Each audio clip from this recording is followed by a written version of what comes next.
¿Cómo están, amables televidentes de En Consulta? Estamos aquí en Pulso Informativo y como siempre con este espacio todos los días viernes a las 11:30. Decirles nada más antes de la presentación del exministro de Salud que este programa llega por un auspicio de la Asociación Acción Internacional para la Salud. Construyamos una sociedad saludable con un sistema de atención sanitaria universal y de calidad.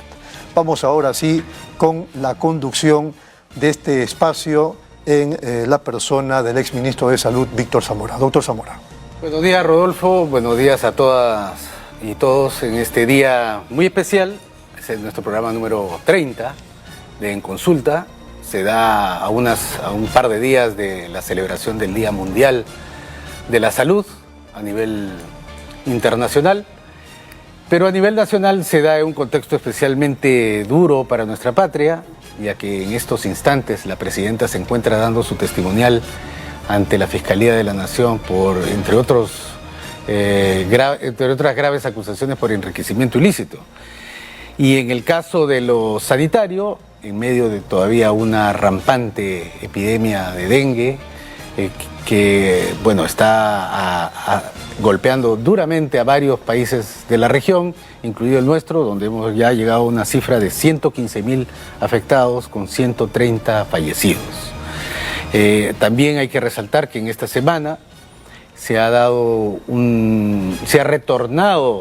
casi retornado al estado anterior en lo que al acceso a medicamentos genéricos se refiere, con la aprobación de la Resolución Ministerial 2020 del Ministerio de Salud, en la cual se hace un listado de más de 400 productos, los cuales teóricamente en el papel tendríamos mayor acceso, aunque ha sido observada por de varios frentes, no solamente desde los propietarios de las farmacias pequeñas, sino de los que aquellos expertos en políticas públicas avisoran como algo que sería difícil de implementar y aunque se pudiese hacer, tiene una vigencia solo de 4 meses. Dicho esto, Rodolfo, el muy dinámico sistema de salud que nosotros tenemos, hoy día vamos a abordar 2 temas que están relacionados. Uno, a 4 años de la pandemia, siempre es bueno reflexionar sobre las lecciones que hemos aprendido durante la misma y tenemos un invitado, al doctor Marco Tovar, para esta ocasión. Y luego cómo nos preparamos hacia adelante con nuevos enfoques, nuevas herramientas, nuevos instrumentos. Y para ello también hemos invitado al doctor Jaime Chang. No sé si, Rodolfo, quisieras hacer la introducción del doctor Marco Tovar. Claro que sí. Estamos con el doctor Marco Tovar Guamaní, director de Servicios de Salud en Socios en Salud, pediatra de la Universidad Peruana Cayetano Heredia, con maestría en Gerencia en Salud por la misma universidad. No sigo porque si no se termina el programa. Lecciones aprendidas sobre la COVID-19. Doctor Marco Tovar Guamaní, ¿cómo está? ¿Cuál sería su impresión general antes de las preguntas del doctor Zamora? Oh, muy buenos días por la invitación a nombre de Socios en Salud y bueno, yo creo que una de las cosas que nos dejó el enfrentar esta pandemia es que nuestra respuesta a fortalecer el sistema de salud debería ser tocando 5, digamos, líneas estratégicas. Uno es el recurso humano, el staff, que tiene que ser en número suficiente, pero en competencias adecuadas, ¿no? Y sobre todo, ahí en el nivel del primer de atención, donde tenemos que fortalecerlos porque son la primera puerta para el ingreso de las personas que se benefician de nuestro sistema de salud. El siguiente, obviamente, contar con los insumos adecuados para que el personal de salud pueda responder ante estas problemáticas de salud. Y en conseguir los insumos debemos tener una cadena de suministro suficientemente preparada que nos garantice tener lo que necesita el recurso humano para trabajar, ¿no? Entonces esta es otra de las cosas importantes que hemos aprendido: fortalecer nuestra cadena de suministro para tener los insumos adecuados y equipamiento adecuado para lograr el estándar más alto posible. ¿Okay? El siguiente, obviamente, es infraestructura. Los espacios de trabajo deben ser no solo en dimensión adecuada, sino que tengan las medidas de control de infecciones adecuado, de tal manera que el riesgo de enfermarse de nuestro personal de salud sea menor. Y ahí dentro de infraestructura es algo que creo que hemos aprendido. Se hicieron cosas interesantes, pero creo que esa es otra de las cosas que hemos aprendido. Lo otro es tener sistemas preparados en términos de flujos de referencias, contrarreferencias, darle competencias a cada uno de los niveles dentro del sistema de salud, y creo que dentro de la conversación vamos a poder ver que también tuvimos intervenciones, creo que cumplieron con esto, y es otra de las cosas que también aprendimos. Esta normatividad que se fue sacando durante la pandemia, que es parte de organizar el sistema de salud, también es otra de las cosas que creo que no se debe de olvidar y sirve para cualquier otras enfermedades. Y el otro es la parte de soporte social. Yo creo que las enfermedades no solamente son biomédicas, sino también hay determinantes sociales que siempre se deben abordar, y creo que eso también aprendimos. El doctor Marco Tovar, encantado de tenerlo en el programa. Efectivamente, yo creo que son muy valiosas las lecciones que usted nos presenta. Y dada la experiencia de Socios en Salud, que como otras organizaciones de la salud tuvimos que, en algunos casos, hasta reinventarnos con el embate de la COVID y readecuar nuestras operaciones. Ahora, 4 años después, ¿usted cree que esas lecciones que ustedes han extraído de esa experiencia han servido para modificar en algo las operaciones actuales del sistema de salud, basado en la experiencia que ustedes tienen localmente? Y yo creo que sí. Creo que una de las cosas grandes que hemos aprendido es que ante una nueva emergencia sanitaria no cerraríamos el primer nivel de atención. Y creo que esto está pasando. Más bien lo incluiríamos como un parte fuerte en la respuesta sanitaria que debemos tener ante algún tipo de nuevo problema sanitario de alta envergadura. Entonces creo que esto es claro. Hay muchas ejemplos que pudiésemos dar que ahora ya no se está excluyendo al primer nivel de atención, al recurso humano en el primer nivel de atención en la respuesta sanitaria, más bien se le está fortaleciendo. Vemos muchos cursos que se le están dando al personal del primer nivel de atención justamente para ser parte importante en esta respuesta sanitaria, ¿no?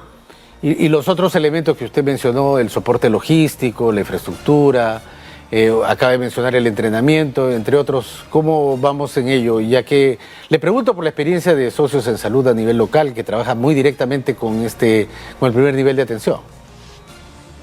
Bueno, en términos de la capacitación de nuestro recurso humano, lo mencioné brevemente, pero yo creo que cada vez, y tenemos evidencia, si podemos entrar a la Escuela Nacional de Salud Pública, hay cursos que en los diferentes temáticas que el Perú, digamos, aborda como prioridades. Vemos constantemente en estas capacitaciones que se dan a través del Ministerio de Salud también sobre estas temáticas como el dengue hoy en día y algunas otras. Yo creo que aún tenemos algo más que mejorar en la parte de las cadenas de suministro. Yo creo que ahí todavía tenemos algo pendiente. Entendemos, doctor Zamora, que tenemos una serie de normativas regulatorias que hace que seamos cada vez más flexibles. Creo yo que cuando salen nuestras declaratorias de emergencia deberían salir meses previos, ¿no? Cuando ya se hace el diagnóstico, se hace el plan, y ahí debería salir, porque tenemos que comenzar a ejecutar, pero normalmente nuestras declaratorias de emergencia son muy encima, obviamente, cuando ya aparece el problema, y creo que ahí sí tendríamos que tener algo más que mejorar. Y bueno, en la infraestructura creo que siempre hay un pendiente. Creo que hay todo un plan ahora para reestructurar muchos de estos centros de salud. Pero nada, esto es creo que dentro de las necesidades que tenemos como país y pendientes, la mejora de la infraestructura es algo que aún tenemos un gap muy alto, ¿no? Y ustedes saben, doctor Zamora, que esto es difícil, pero creo que estamos en el camino a mejorar esto. Bueno, muchísimas gracias, doctor Tobar. Usted ha sido muy gentil de compartir con nuestra audiencia y con nosotros, por supuesto, las lecciones que ustedes han aprendido y que reafirman la necesidad de invertir más en el sector salud, de modernizar sus operaciones y sobre todo, como usted lo ha resaltado, invertir dentro de la inversión, ponerle énfasis al primer nivel de atención. Muchísimas gracias, doctor Tobar. No sé si usted, Rodolfo, ¿quieres hacer alguna pregunta adicional? No, solamente quería sostener, doctor Víctor Zamora, que se nos había escapado el hecho de que él tiene estudios en la epidemiología por la Universidad de Washington y es integrante de la Unión Internacional contra la Tuberculosis y Enfermedades Pulmonares, así que en cualquiera de estas semanas lo molestamos. Pero por supuesto, el doctor Tobar es una persona con mucha experiencia, mucho conocimiento, digamos, una persona muy comprometida con la salud pública, así que será un honor tenerlo nuevamente, doctor Tobar. Muy amable, doctor Zamora, gracias por la invitación y bueno, siempre desde Socios en Salud estamos para cumplir parte de nuestro hacer, que es ayudar a fortalecer el sistema de salud para llevar atención de calidad en salud a todos nuestros compatriotas, ¿no? Con un estándar alto para ellos. Muchas gracias. Muy bien. Gracias. Tenemos un segundo invitado y de lujo, Jaime Chan Neira, médico cirujano de la Universidad Peruana Cayetano Heredia, con maestría en Ciencia en Salud Comunitaria en Países en Desarrollo, también maestría en Salud Pública por la Universidad Cayetano Heredia, una especialización en Ecología Humana, 42 años de carrera profesional que han evolucionado de trabajo en atención primaria de salud en una localidad aislada de la selva peruana en la investigación en enfermedades tropicales y al trabajo en salud pública internacional gestionando proyectos de país y regionales. Tenemos entonces al doctor Jaime Chan Neira. Bueno, bienvenido, Jaime. Muchas gracias por la invitación.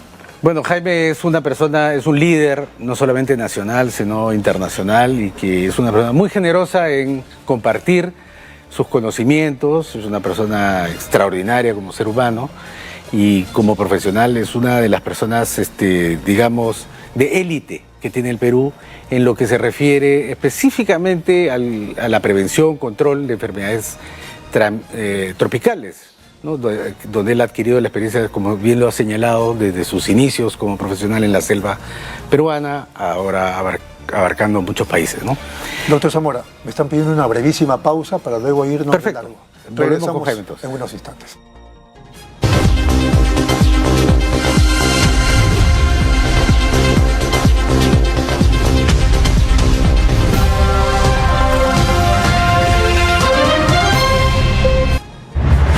Nueva app de Derrama Magisterial.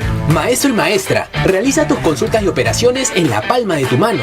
Con el nuevo app Derrama Magisterial podrás realizar tus operaciones en todo momento y desde cualquier lugar. Solicita un crédito, consulta el estado de tu cuenta individual, accede al estado de tus créditos, actualiza tus datos, accede al servicio de asesoría legal gratuita. Ubica nuestras oficinas a nivel nacional. Descárgalo hoy mismo en tu Play Store. Derrama Magisterial, seguridad social para el maestro.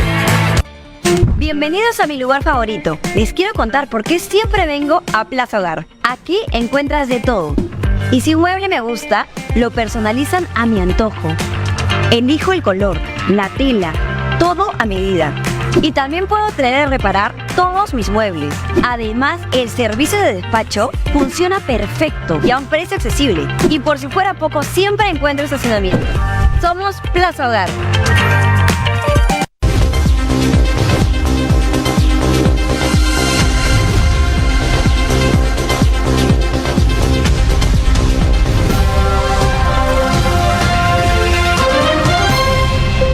Muy bien, seguimos en consulta, doctor Víctor Zamora. Bueno, Jaime, queremos aprovechar al máximo el tiempo que tenemos contigo porque hay nuevos enfoques, nuevas formas de entender la salud en el mundo, ¿no? Uno de ellos es este concepto de una salud. ¿Podrías decirnos de qué se trata? Claro, muy brevemente, no es un concepto muy nuevo, tiene ya bastantes años entre nosotros, pero es muy importante porque es algo que nos permite entender y aproximarnos mejor a muchos de los problemas de salud que tienen un componente en el medio ambiente, un componente en la vida animal y un componente en la vida humana. Entonces, estos tres componentes, los humanos, los animales y el ambiente, estamos muy relacionados, somos interdependientes para muchas de las cosas que eventualmente se transforman en problemas de salud. Ahora, cuesta a veces entender cuál es la diferencia de este enfoque con lo que se hablaba del enfoque ecologista, ¿no?, de la salud, o a veces cuesta entender cómo se traduce ese enfoque en la vida cotidiana del trabajador de la salud. Si nos pudieras orientar un poquito con algún ejemplo, quizá. Los enfoques no necesariamente son excluyentes, ¿no? O sea, por ejemplo, hablamos de determinantes sociales, hablamos de aproximación ecosistémica de la salud y hablamos de una salud. Si bien el concepto de una salud se aplica más ahora último, sobre todo porque está asociado al tema de la seguridad sanitaria, a la capacidad para prevenir, detectar y contener epidemias, entonces una salud se asocia mucho a enfermedades transmisibles, infecciosas, pero son conceptos o aproximaciones que se pueden complementar, ¿no? Yo creo que eso es una cosa que hay que entender. No debemos de pensar de que porque ahora es una moda, estamos hablando de una salud y ya pasó la moda de determinantes sociales. Eso no es así. Y ahora, si nosotros pudiésemos usar algún ejemplo para captar la idea de una salud, ¿qué es lo que se te viene a la mente? Primero, acabamos de escuchar al buen amigo y colega Marco Tovar hablar de la experiencia en la atención de COVID. No debemos olvidar que si bien cuando nosotros hemos vivido la epidemia de COVID aquí en el país era un problema entre personas, el origen del COVID fue el pasaje de un virus de una especie animal a los humanos. Y eso ha ocurrido en otra serie de enfermedades. Ha ocurrido en el caso del ébola, en el caso de otras epidemias de importancia internacional, pero ocurre también en el país, por ejemplo, en el caso de la peste, ¿no? El Perú es un país en el cual la peste es endémica. De vez en cuando tenemos brotes de peste en lugares como, por ejemplo, La Libertad, ¿no? La rabia incluso es un problema que puede ser más fácil de entender y más cercano para nosotros. ¿Por qué? Porque tenemos rabia urbana, ¿no? Menos mal, hay pocos casos, pero en noviembre del año pasado tuvimos un caso de rabia humana en la ciudad de Arequipa que acabó en la muerte de la persona que estuvo contagiada. Lo tocamos acá eso, justamente, pero lo enfocamos desde el punto de vista de la persona. Claro, cuando nosotros nos enfocamos en ciertos problemas, nos limitamos a enfocarnos en la persona, perdemos, ¿no? ¿Por qué? Porque en el caso de rabia específicamente, si la persona ya tiene síntomas, lamentablemente la letalidad, o sea, la proporción de personas con síntomas de rabia que mueren es altísima, casi todas mueren. Entonces, ¿qué hacemos? No tenemos posibilidad de curarla, no tenemos posibilidad de prevenir nada. Si nosotros abrimos un poco la perspectiva con la que vemos las cosas, podemos ver que de dónde adquirió esa persona la rabia. Fue mordida por un perro. ¿Y ese perro por qué estaba infectado por rabia? Porque ese perro estaba suelto en la calle, vivía en la calle y no estaba vacunado, ¿no? Entonces ahí hay una serie de elementos que van desde cómo criamos mascotas, cómo las dejamos abandonadas, cómo esos animales están viviendo en un contexto en el que la calle les permite vivir. Hay basura, hay restos y... Que no sucede normalmente donde hay saneamiento básico. Donde correcto, donde hay buen saneamiento, donde hay buenos servicios, eso no ocurre, ¿no? Si ustedes imaginan en un distrito, digamos, con pocos servicios, se ven perros en la calle. Si ustedes se imaginan el escenario en un distrito rico, por decirlo así, no se ven perros sueltos en la calle, no se ven perros callejeros, ¿no?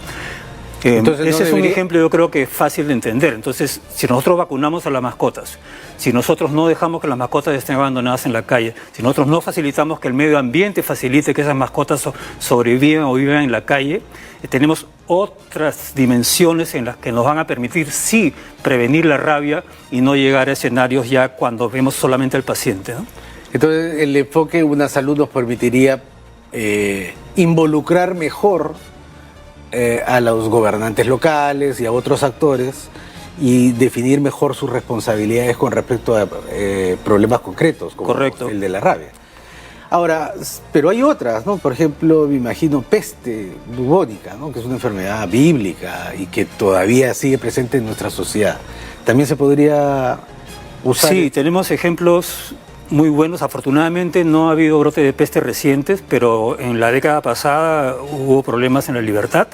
Y allí también, ¿cómo es el escenario, no? La peste es causada por una bacteria. La bacteria normalmente está habitando en roedores, ratas y otros roedores que están viviendo en las zonas rurales, en el campo normalmente. Y en el campo también tenemos personas viviendo, ¿no? En caseríos pequeños o casas un poquito aisladas.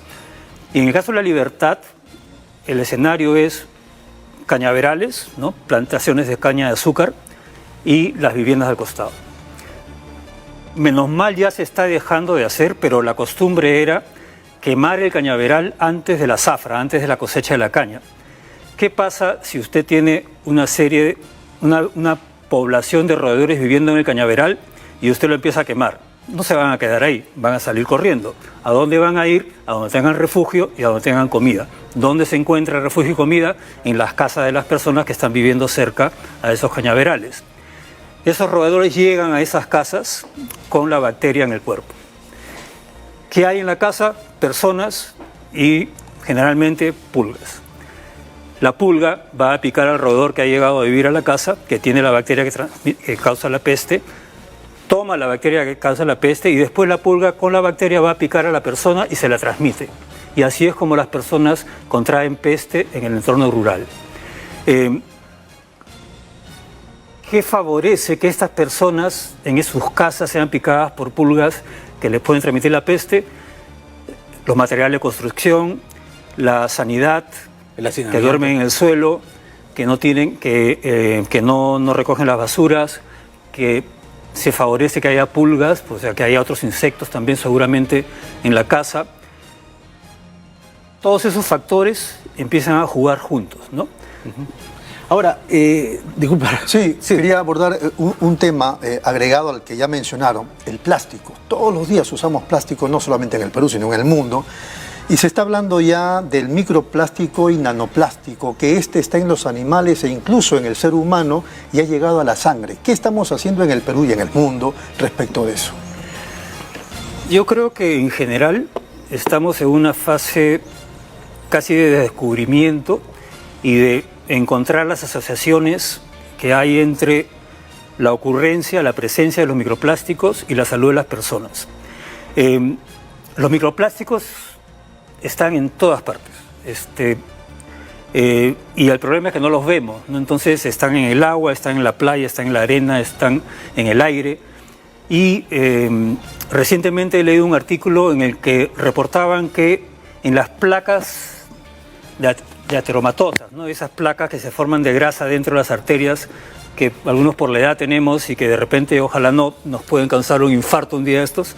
En esas placas se han encontrado microplásticos, sí, y han asociado esa presencia de microplásticos en esas placas en las arterias con un mayor riesgo de eventos cardíacos, ¿no? de infartos y otros problemas cardiovasculares, ¿no? Entonces, todavía no sabemos, no se encuentra mucha literatura que diga el microplástico está causando esto, porque no es solamente la presencia de la partícula de plástico, que ya la partícula de plástico puede ser un problema, puede ser tóxica, pero cuando el microplástico está circulando por el ambiente antes de que nosotros lo ingeramos, eso también está en contacto con una serie de sustancias, y esas sustancias, como cuando nosotros sumergimos un lapicero en un poco de tinta, el lapicero se va a quedar recubierto de la tinta. El microplástico también va a tener adherido a su superficie sustancias con las cuales estaba en contacto. Y esas sustancias podrían eventualmente, dependiendo de la cantidad, dependiendo de su toxicidad, podrían ser venenos, ¿no? O sea, causar un problema de intoxicaciones crónicas en este caso. Y también incluso, ¿por qué no pensar en que en algunos casos tener combinaciones de microplástico y sustancias que sean cancerígenas? Entonces, todo eso yo creo que todavía está en una fase de exploración. Claro, el microplástico es un problema en sí mismo y además es un transportador. Ahora, quisiera aprovechar estos minutos que nos quedan para conectar con la experiencia del doctor Marco Tovar, ¿no? Y del COVID, y la seguridad sanitaria y la seguridad humana, ¿no? Porque es relevante porque Jaime trabaja en la Agencia de los Estados Unidos para el Desarrollo Internacional en temas de salud hace muchos años, ha vivido muchas experiencias de emergencias sanitarias en el país y creo que la agencia está volviendo a tomar interés, ¿no?, para apoyar los esfuerzos nacionales y que estemos mejor preparados para eventos de estas características. ¿Nos podría decir un poco más de esto, Jaime? Sí, nosotros afortunadamente durante las últimas epidemias que ha pasado el planeta, ¿no?, hemos tenido oportunidad de apoyar la respuesta a ellas en el Perú. Específicamente estoy refiriéndome a la pandemia del Zika, que algunos ya se olvidaron, pero nos golpeó a todos, y obviamente la pandemia del COVID, ¿no? En ambos casos, este mantra, digamos así, de detectar, prevenir y contener epidemias es lo que se está buscando, ¿no? Lo que se está buscando, afortunadamente, otra vez con un apoyo de la agencia, del gobierno de los Estados Unidos al país, a la población del país, es fortalecer las capacidades del país para prevenir, detectar y contener epidemias. Estamos empezando un nuevo portafolio dedicado a ese tema y esperamos poder continuar durante varios años contribuyendo a fortalecer las capacidades del país nuevamente para prevenir, detectar y contener las epidemias. De hecho, parte de las capacidades que teníamos instaladas en el país para cuando llegó el COVID, por ejemplo, es el laboratorio del Instituto Nacional de Salud, que fue creado con el apoyo de un proyecto, del proyecto Vigía, en su desarrollo conceptual, y logró en un momento determinado ubicar a ese laboratorio como uno de los de mejor capacidad instalada de la costa pacífica en su momento, pero ahora ya hay otros países que nos han ganado en esta capacidad instalada, digamos, ¿no? Pero demuestra dos cosas: que sí, que el Perú puede pensarse a sí mismo en su rol en enfermedades globales. Habla además de la capacidad que este país tiene con sus profesionales de construir esas capacidades. Y habla también de la capacidad o dificultad que tenemos para mantenerlas, ¿no?, en el tiempo. Pero sí se puede hacer, o sea, y las capacidades están en ese ministerio, en nuestras universidades, porque los personajes que vivieron esa época, en la construcción, en el fortalecimiento, en los estudios, en los talleres de capacitación, etcétera, etcétera, han acumulado esa experiencia, tienen ese conocimiento y está en el arte, ¿no?, y en el liderazgo que tienen las autoridades para identificarlos, rescatarlos de donde están y ponerlos en el lugar que corresponden para, por ejemplo, enfrentar problemas como el dengue. No sé si compartes esa idea en términos institucionales. Sí, pero además me gustaría añadir algo, ¿no?, que tenemos que tener muy en cuenta. Cuando estamos pensando en una salud y en este tipo de temas, sobre todo enfermedades infecciosas, pero también, como acabamos de ver, el tema del microplástico y otros, que puede ser contaminación por metales pesados, por ejemplo, tenemos que pensarlos y tenemos que trabajar de una forma multisectorial.